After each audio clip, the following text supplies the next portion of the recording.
நான் நிற்பதும் நிர்மூலமாகாமல் இருப்பதும் இயேசு கிறிஸ்துவின் சுத்த கிருபை, அவருக்கே துதி கன மகிமை எந்நாளும் உண்டாவதாக.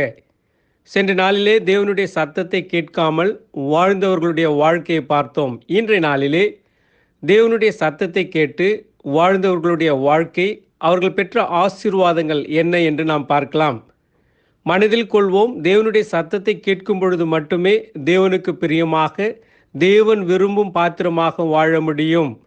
அது எப்படி என வேதத்தின் மூலம் நாம் பார்க்கலாம். முதலாவது நபர் ஆபிரகாமினுடைய வாழ்க்கை பழைய ஏற்பாட்டிலிருந்து நாம் எடுத்துக்கொள்ளலாம். இரண்டாவது நபர் பவுலின் வாழ்க்கை புதிய ஏற்பாட்டிலிருந்து நாம் எடுத்துக்கொள்ளலாம். இவர்கள் எப்படி தேவனுடைய சத்தத்தை கேட்டார்கள், கேட்ட அந்த சத்தத்திற்கு எப்படி கீழ்ப்படிந்தார்கள், தங்களை ஒப்பு கொடுத்தார்கள், அதனால் அவர்கள் பெற்ற ஆசீர்வாதம் என்ன என்று ஆவியானவர் துணையுடன் நாம் காணலாம். நான் உங்கள் சதீஷ்குமார், குவைத் தேசத்திலிருந்து. முதலாவதாக ஆபிரகாம். இவனை விசுவாசத்தின் தகப்பன் என்றே வேதம் சொல்லுகின்றன.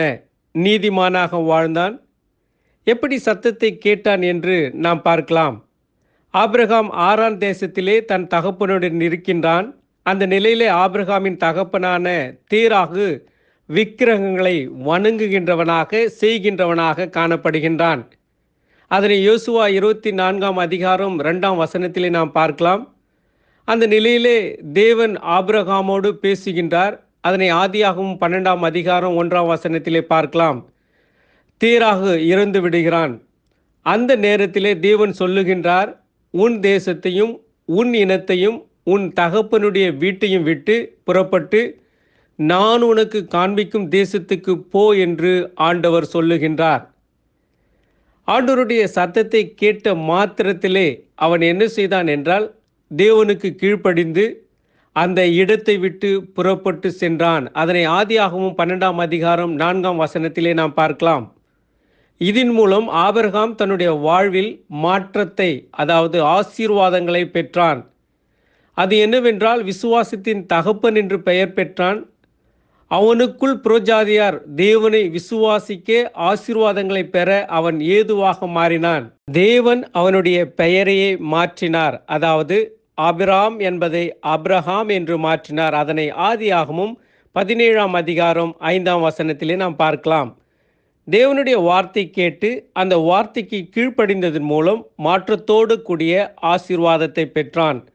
மனதில் வைக்க வேண்டியது என்னவென்றால், மேய்ப்பனின் சத்தம் கேட்டு கீழ்ப்படியும் போது மட்டுமே மாற்றத்தையும் ஆசீர்வாதங்களையும் நம்முடைய வாழ்வில் காண முடியும், பெற முடியும், அனுபவிக்க முடியும். ஆமேன். இரண்டாவதாக சவுல் என்ற பவுலை பார்க்கலாம். இவன் புதிய ஏற்பாட்டின் காலத்தில் வாழ்ந்தவன். இவன் நன்கு படித்தவன், செல்வம் மற்றும் செல்வ வாழ்க்கையை பெற்றவன். ஆனால் ஒரு தவறான குணத்தை பெற்றிருந்தான். அது என்னவென்றால், கிறிஸ்தவர்களை, அதாவது இயேசு கிறிஸ்துவை தெய்வமாக கொண்டவர்களை துன்புறுத்துகிறவனாக, அவர்களை காவலில் வைக்கின்றவனாக, அவர்களை கொலை செய்கிறவனாக காணப்பட்டான்.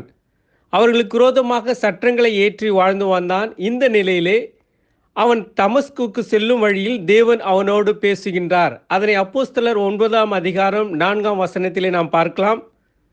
தேவன் பேசுகின்றவற்றை இவன் கேட்கின்றான். கேட்பது மட்டுமல்ல, கேட்ட சத்தத்திற்கு கீழ்ப்படுகின்றவனாக காணப்படுகின்றான். அது எப்படியெனில், சத்தத்தை கேட்ட மாத்திரத்திலே சவுல் என்ற பவுல் தன்னை ஒப்பு கொடுக்கின்றான், கீழ்ப்படுகின்றான். அது எப்படி என்று நாம் பார்ப்போமானால், அவன் ஆண்டவரை பார்த்து சொல்லுகின்றான், ஆண்டவரே, நான் என்ன செய்ய சித்தமாயிருக்கிறீர் என்றான். கேட்டான். அந்த வார்த்தை எதை குறிக்கிறது என்றால், தன்னை முழுமையாக ஆண்டவருக்கு ஒப்பு கொடுக்கிறதாக, கீழ்ப்படுகிறதாக காணப்படுகிறது. ஆகவே அவனுடைய வாழ்க்கையில் அவன் பெற்ற ஆசீர்வாதங்கள் என்னவென்றால், அவன் வாழ்க்கை மாறினது.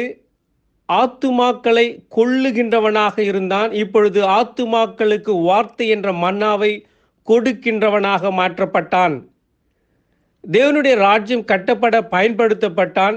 ஆத்துமாக்களை ஆதாயப்படுத்துகிறவனாக வாழ்ந்தான். சாட்சியுள்ள வாழ்க்கை வாழ்ந்தான். பழையவைகள் ஒழிந்து போயின, எல்லாம் புதிதாயின. தேவன் அவன் பெயரையே மாற்றினார். சவுல் என்பதை நீக்கி பவுல் என்று மாற்றினார். அங்கு ஆபிரகாமின் பெயரை மாற்றினார். இங்கு சவுல் என்ற பெயரை பவுலாக மாற்றினார்.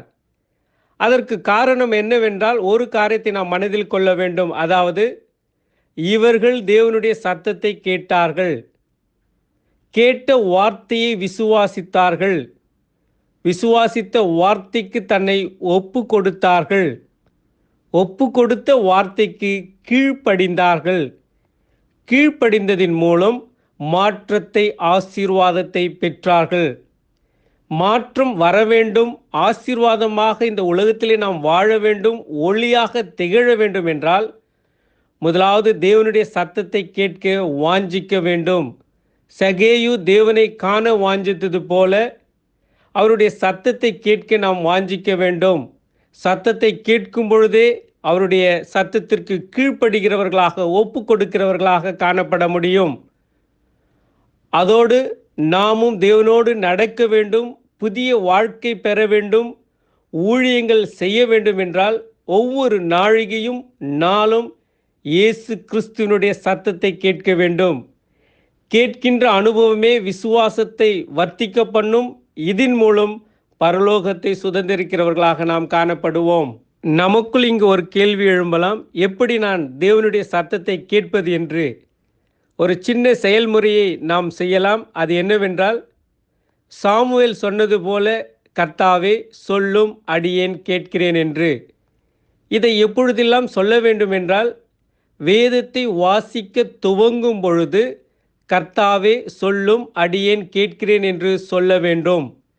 இப்படி சொல்லிவிட்டு வேதத்தை வாசிக்க நாம் துவங்கும் பொழுது அந்த வேத வார்த்தையின் மூலம் தேவன் நம்மோடு நிச்சயமாக பேசுவார். இரண்டாவதாக, இரவு தூங்க செல்லும் பொழுது கர்த்தாவே சொல்லும், அடியேன் கேட்கிறேன் என்று சொல்ல வேண்டும். அப்பொழுது நிச்சயமாக இரவில் சொப்பனத்தின் மூலம் நம்மோடு பேசுவார். மூன்றாவதாக, ஆலயத்துக்கு செல்லும் பொழுது போதகருடைய வார்த்தையை, அதாவது செய்தியை கேட்கும் பொழுது அதற்கு முன்னாக கர்த்தாவே சொல்லும், அடியேன் கேட்கிறேன் என்று சொல்ல வேண்டும். பிறகு நிச்சயமாக போதகர் மூலமாக தேவன் நம்மோடு பேசுவார், இடைபடுவார். இப்படி அவருடைய சத்தத்தை கேட்கும் பொழுதே நம்மை நாம் முழுமையாக அந்த வார்த்தைக்கு ஒப்பு கொடுக்க முடியும் என்பதிலே எந்த ஒரு சந்தேகமில்லை. மனதில் கொள்வோம், கேட்கும் பொழுது மாத்திரமே அந்த வார்த்தையின்படி வாழ முடியும். அப்பொழுது கற்பாறை மீது கட்டப்பட்ட வாழ்க்கையை பெறலாம். இயேசு கிறிஸ்துவே நமக்கு அஸ்திபாரம் மற்றும் பரலோகம். தேவ வார்த்தையை சிந்திப்போம், தேவ வார்த்தையை பேசுவோம், தேவ வார்த்தையின்படி செய்வோம். இதன் மூலம் தேவ வாழ்க்கை வாழ்வோம், ஒளியின் பிள்ளைகளாக வாழ்வோம். ஆமேன், ஆமேன்.